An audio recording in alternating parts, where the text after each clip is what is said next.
Assalamualaikum warahmatullahi wabarakatuh. Perkenalkan, saya Nuraini Fatmawati dengan NIM 18172010171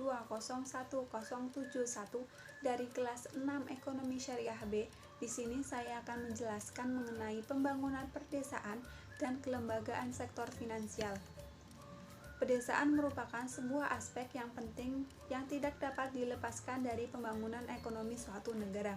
Pedesaan, terutama di negara berkembang, biasanya identik dengan pengangguran yang tinggi, kemiskinan yang tinggi, dan infrastruktur yang rendah.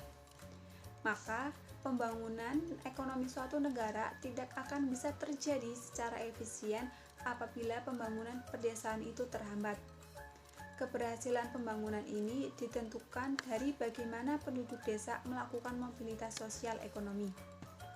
Poin pertama, modal dan pembangunan pedesaan. Menurut Boke, dalam penelitiannya tentang perekonomian Hindia Belanda, perekonomian Indonesia dibagi menjadi dua aspek yang tidak saling berhubungan, yaitu aspek tradisional dan modern.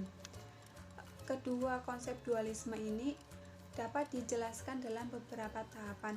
Tahap pertama, tujuan pembangunan pedesaan diarahkan dari yang semula komunitas ke penekanan pertumbuhan usaha tani kecil.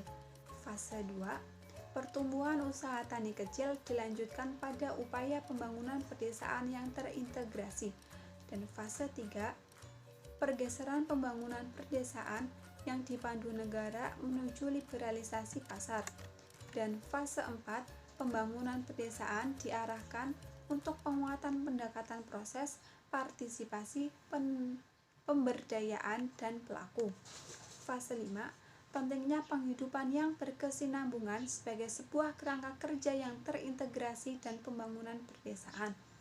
Fase 6, menempatkan pembangunan pedesaan sebagai strategi untuk mengurangi kemiskinan. Poin 2, sektor finansial formal dan informal. Lembaga keuangan di pedesaan dibagi dalam 3 aspek.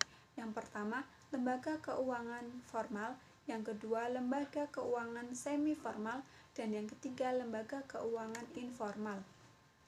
Poin 3, sistem finansial di sektor pertanian, yaitu kasus pada petani tebu. Sumber kredit petani tebu dapat dikategorikan dalam 3 kelompok. Yang pertama, kredit yang berasal dari pabrik gula atau KUD, yang kedua, kredit yang berasal dari tengkulak, dan yang ketiga, kredit yang berasal dari keluarga atau tetangga.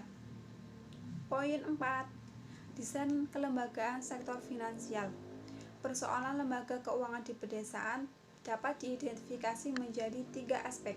Yang pertama, masalah atas kredit, dan yang kedua, posisi tawar dan informasi masyarakat pedesaan yang masih sangat rendah, dan yang ketiga, informasi yang asimetris dari pemberi pinjaman. Terima kasih. Sekian dari saya. Assalamualaikum warahmatullahi wabarakatuh.